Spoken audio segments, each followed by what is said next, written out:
right. Well, first of all, I'd like to thank the ambassador and the minister for being here. I think actually the ambassador will be very happy to hear that as he's thinking about U.S. and Icelandic relations, I just got here for the first time yesterday and have already met a woman, Thorin. Where are you?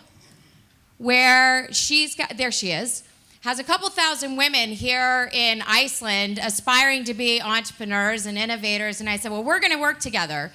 And then, unbeknownst to me, I found my newest mentee, Olinda. Where are you?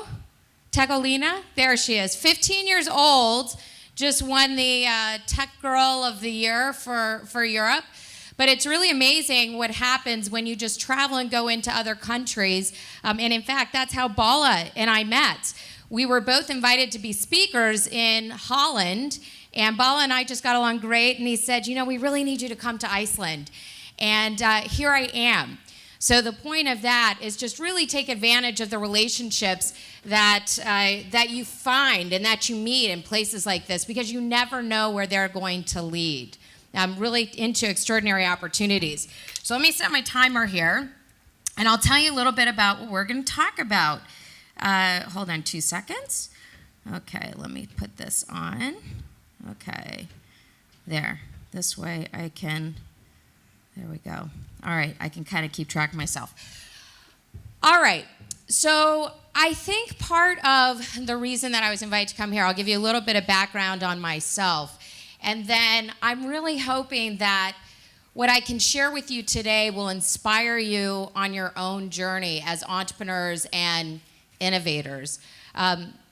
It's interesting because the presentation that I was going to give is actually not the one I am going to give today. Well, there we go. We'll just keep it up on that screen. Because as I was flying over here, and I had a chat with Bala yesterday, it dawned on me that as Iceland is really building up your entrepreneurial and innovation communities, I thought, you know, there aren't enough of us, enough entrepreneurs and innovators that talk about what is it actually really like to build a company. You know, it is the most rewarding thing, the most exciting thing, but it's also one of the scariest things that you can do. And it's not always an easy journey. And I think not only do not enough of us share sort of what are some of those challenges that we face, but especially for women. You know, you heard that what I do today is oversee a global movement called Empowering a Billion Women by 2020. The idea of that is to provide tools, technology, and resources to women worldwide to inspire and enable their success as leaders and entrepreneurs. And while we are focused on women, we certainly work with a lot of men as well. But I don't think that women especially share a lot about the failures that we experience, because we work so hard to sort of climb the ladder and become successful that we don't want to share what some of those failures are, some of those challenges are. And so what I thought I would do is share a little bit of my own story, but then also share with you some things that I learned along that journey that will give you tangible ideas and advice that you can use in your own path of building these ventures that you're working on. Does that sound good? Yeah? Okay. All right. Well, a little bit of background on myself. I am a technology entrepreneur. So in the United States, I've built and sold a number of different companies in a number of different industries. I was giving a speech a couple of years ago and about to go on stage, and a woman behind stage to me said, you know, Ingrid, you've been so successful.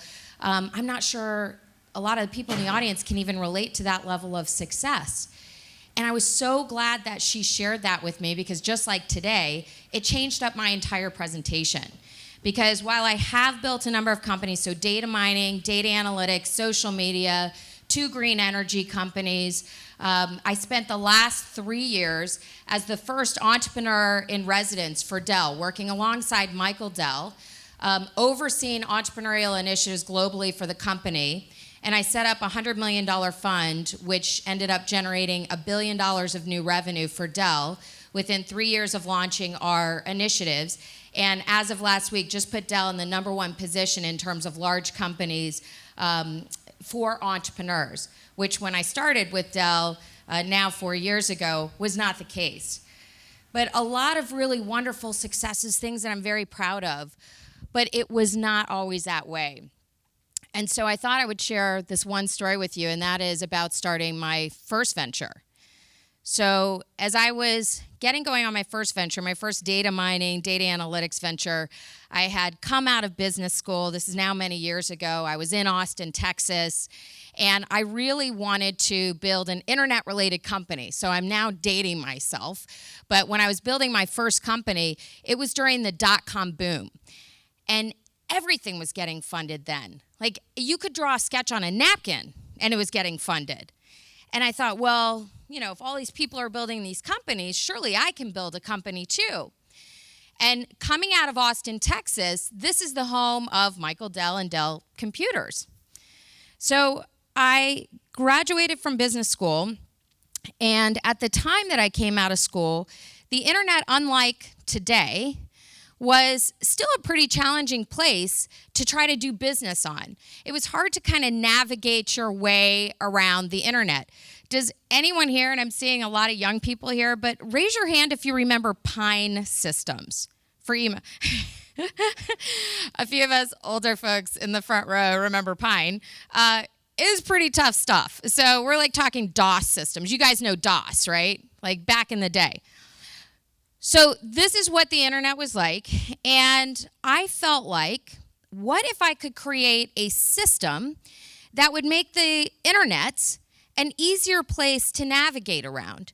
So that was my concept, if you will. And then having watched Michael Dell building this multi-billion-dollar business out of the trunk of his car, really. He didn't even graduate college. He started selling computers out of the trunk of his car.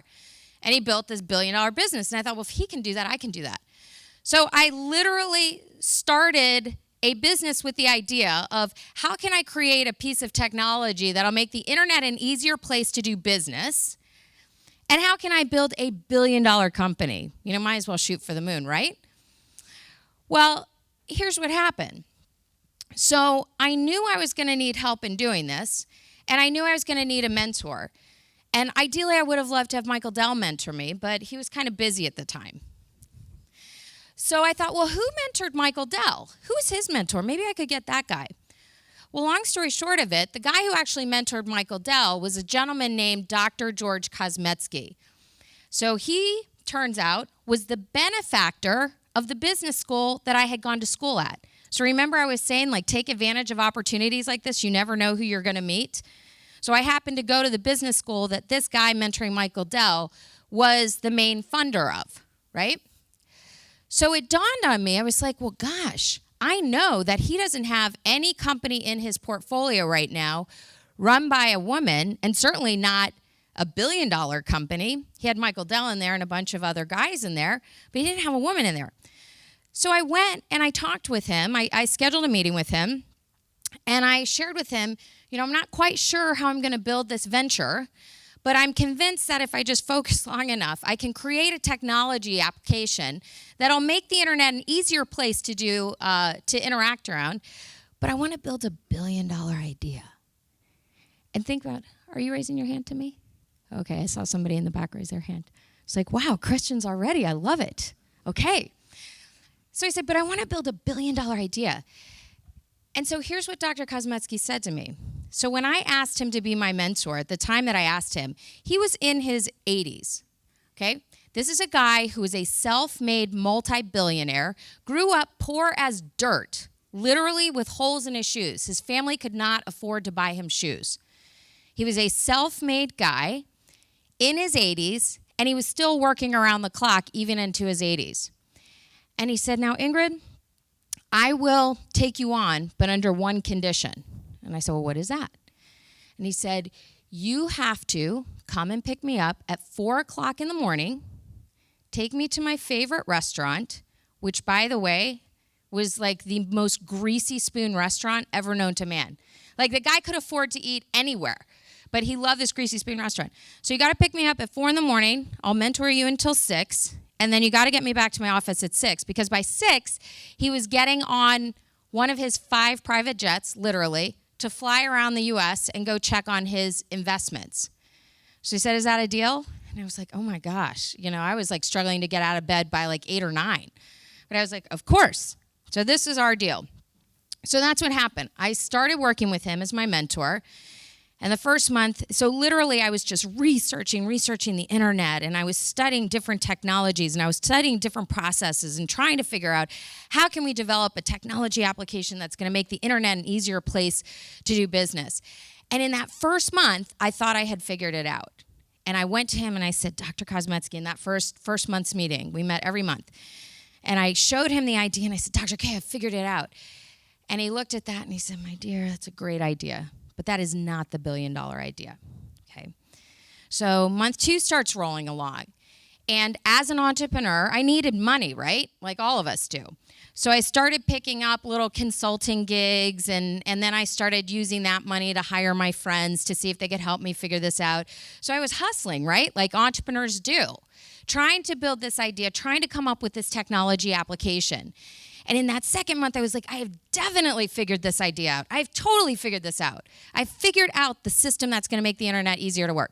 So I go to Dr. Kosmetsky and I show him, my dear, this is a great idea, but that is not the $1 billion idea. Stay at it. Okay, now mind you, these are ideas that I today believe I could have built into companies, but it wasn't the $1 billion idea. Just stick with it, stick with it. Okay, so month 3 rolls along. Same exact thing. Right? Month 4. So I'm moving along and I'm hustling. I'm exhausted. I'm working. I'm trying to figure this out. I've got jobs. I've got my friends I'm paying for. I now have borrowed money from my parents. Who can relate to that? Borrowing friend and family money. Mom and Dad, please, could you please help fund me so I can figure this idea out?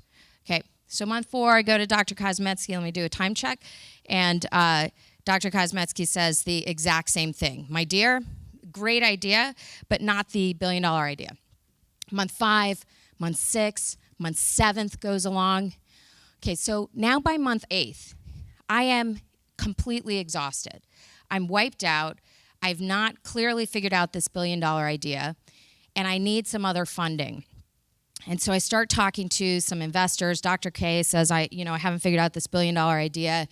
So I start talking to investors, and I literally must have had over 100 investor meetings, and you guys, like I said, this is back in the day when people were funding napkin sketches, right? I had way more than a napkin sketch, and nobody would fund me. And it was really depressing me. And one of my advisors said, well, Ingrid, if you want, let's go have a coffee and I'll share with you why I think what's happening is happening. You're not getting funded.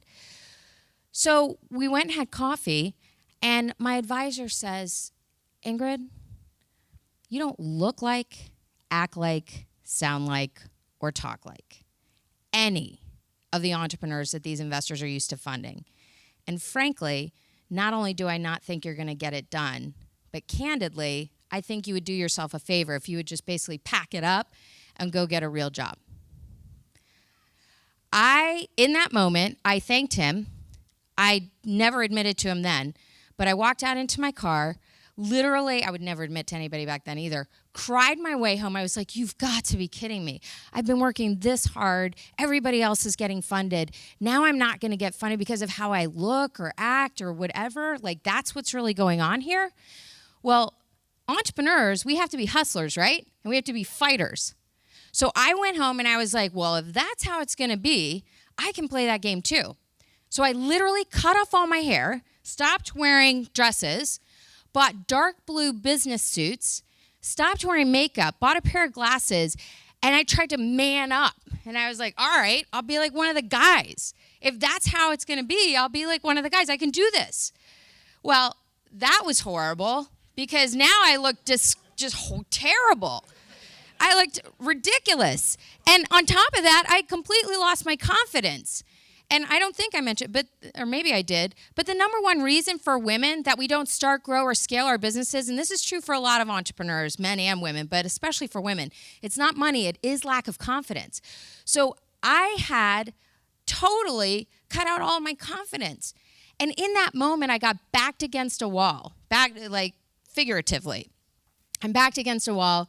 I don't look good, I don't feel good, I'm not getting funded. I haven't figured out this $1 billion idea. And I was on a plane. I was riding on a plane. I had some developers that I had hired with my friends and family money that were in Tennessee. I was in Texas. I was going between Texas and Tennessee, and I'm on that plane, and I literally started praying. It was like all I could do. I started praying. I was like, dear God, please, if you're ever going to deliver an idea to me, now I need that idea. Not only do I need the idea, I need funding. I really need some money. Okay, so I'm not kidding you. This was now in the 9th month. The 9th month. I'm 3 days away from being out of cash. On that plane, you know how people say some people are inspired on what it is that they're supposed to do, right? And then some people, it's like strike of lightning. Well, thank God, it was like a lightning bolt struck. And I literally, on that flight, it was like something went through my arm, and I scribbled out on this napkin, and I looked at this thing that I put on the napkin, and I was like, holy, oh my gosh. I figured this out. I know I have figured this out. Plane lands. I called Dr. Kosmetsky, and I said, Dr. K, I know it's not 4 a.m, but I've got to show you this idea. I've totally figured this thing out. Come over, my dear. So I went over to Dr. Kosmetsky. He looked at it, and he said, oh, my gosh, my dear, you have figured this out. Literally, as I'm sitting there at the table with him, he says, we're going to start patents applications that day, right? And he said, can you be ready to show an investor this idea in the morning? I said, of course I can. So I stayed up all night, architected this drawing out on a PowerPoint presentation. An investor comes to see it, Bill Hayden, God love his soul. And Bill Hayden comes to see this idea, and I do the whole pitch, okay?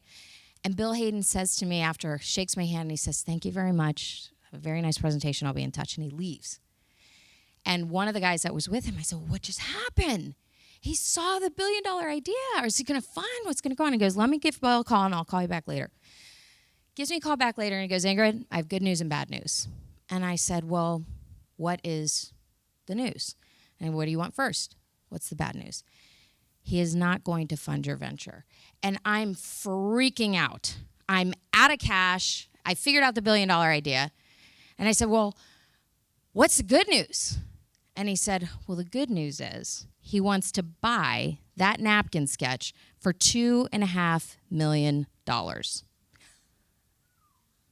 Now, note to self, if somebody actually wants to pay you that kind of money for a napkin sketch, just sell it. Don't do what I did. My ego was so involved in it at that point. Like, I finally figured out this $1 billion idea. I was like, well, you tell Bill, he either gets in this deal and funds it, or he's out forever. I'm never inviting him again. Okay.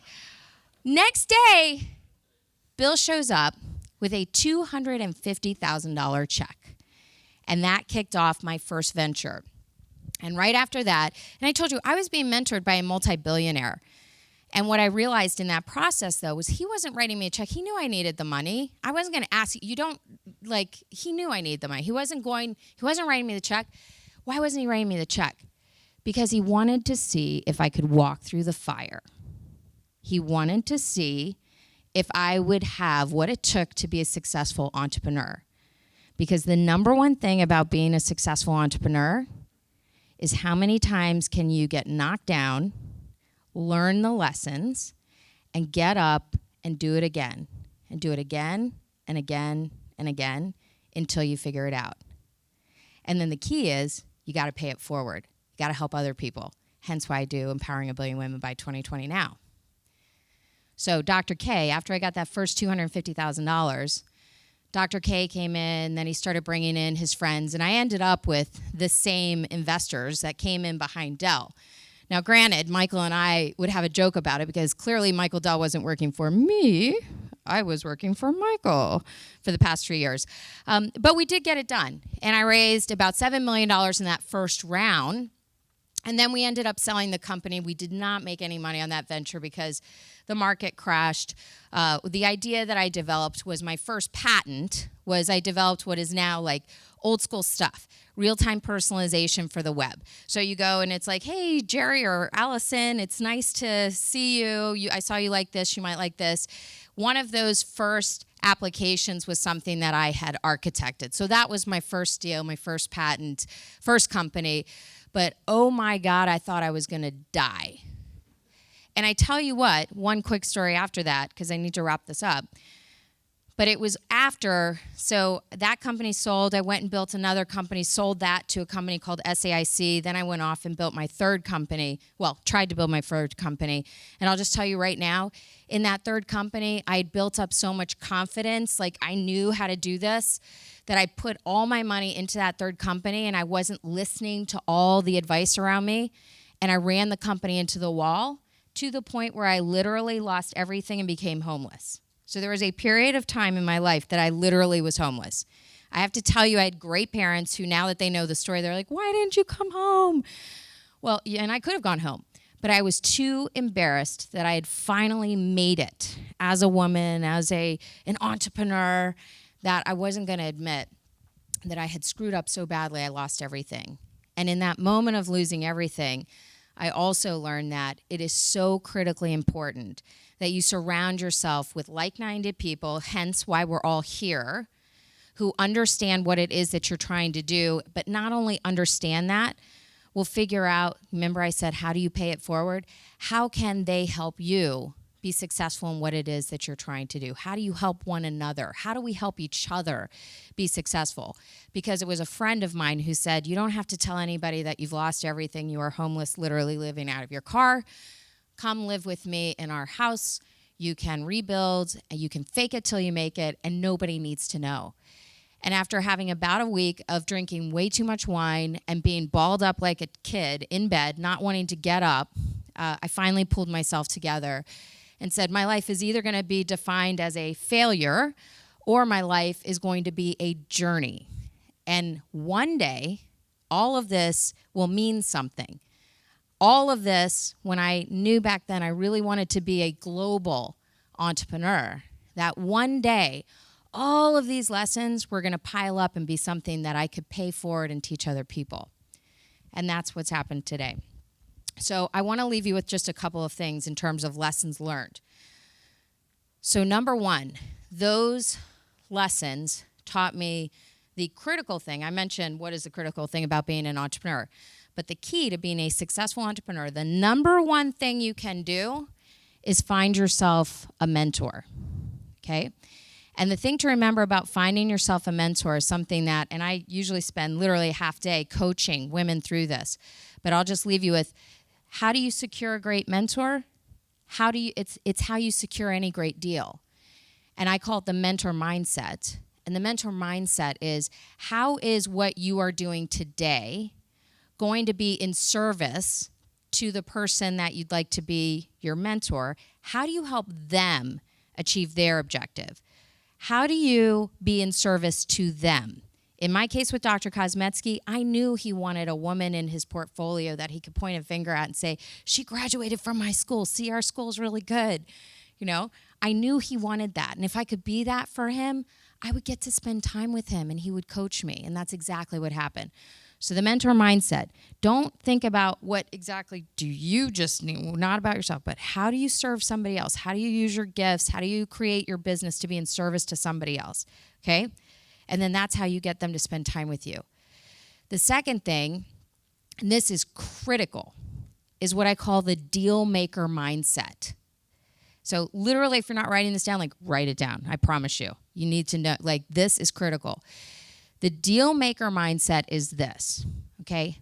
When you're going to secure any kind of deal, whether it's a mentor, whether it's an investor, whether you're trying to make your first sale, the Dealmaker Mindset is very similar to the mentor mindset. Not how does this make money for me first, but how do I make money for you? When I went to Michael Dell and became the entrepreneur in residence, I went there because I was inspired on this vision to empower 1 billion women by 2020. I knew on my own I was never going to reach 1 billion women. I also knew the only way I was going to reach 1 billion women is in teaming with a global technology corporation. So I went to Michael Dell and I said, Michael, here's the vision. Imagine if all these women were on Dell devices, even if I mess it up. That's a lot of business for you, right? And he agreed. And that led to me becoming the entrepreneur in residence, starting a $100 million fund, like doing the things that I mentioned earlier. So the Dealmaker Mindset is, how do you make money for them? But the second critical piece to the Dealmaker Mindset is you have to be clear with them how it makes money for you. But only after they understand how does it make money for them. The reason that second piece is critical, and especially for the women in the room, because we always feel like, we don't ask for our worth. The reason this piece is critical is because when you have explained to me how you're going to make me money, and then you tell me how much you're going to make, that's the carrot dangling out there in front of you that's going to motivate you to make sure I'm making money. Does that make sense? So you got to be clear about that. The Dealmaker Mindset is those two things. How do I make money for them? How does it make money for you? And then finally is the Innovator Mindset. And we all think about technology. How do we use technology to build our ventures? But the Innovator Mindset is whether you are thinking of yourself as a tech entrepreneur or not, we're all technology entrepreneurs. We all have smartphones, right? Or phones. Okay, you're using your phone to connect. So if you think from the Innovator Mindset, the third piece is how are you going to use technology in a way to maximize your revenue? There are a gajillion apps out there today that help you maximize revenue. How can you use technology to minimize your costs and make things run more efficiently, right? And when you do those things together, you're generating more profitability. And what does that mean? You're going to get to build, grow, scale.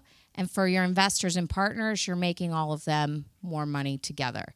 Does that all make sense? Okay, and I'll leave you with one final piece of advice. And that's probably one of the biggest things that I've learned in the many years of doing things that have worked and things that haven't worked. When I finally got that as an entrepreneur, I have to learn to be comfortable being uncomfortable. That was a game changer for me. If you want to go out and build a legacy, if you want to go out there and build that idea that just drives your soul, that makes you sing every day, just know we're all in this boat with you. We know what it feels like. You're going to have some extraordinary days. You're going to have some just incredibly tough days. But when you really get that, you know what? There's a little bit of comfort over here in being uncomfortable. Because when you're comfortable, you're not innovating. When you're comfortable, you're comfortable. It's status quo. So to be successful as an entrepreneur, to be successful as an innovator, you got to get comfortable being uncomfortable. So with that, I welcome you, especially for the ladies in the room. Thorne, I know we're going to do our little thing together, but I welcome you to come join us at EBW 2020. There is free mentor matching there. Like I said, number one thing, especially for women, is lack of confidence that keeps us from starting, growing, or scaling our ventures. Fastest antidote to lack of confidence is simply taking the first step, and we do that through mentorship. So we made that piece of our platform completely free, and it's open for the men too. And as much as we're focused on women, and like I said, I love doing business with all the guys. I'm so appreciative of all the men in the room, especially Bala, for your visionary commitment to the success and leadership of women. To the minister, loved watching you today. I was just rock on, cool mom, awesome.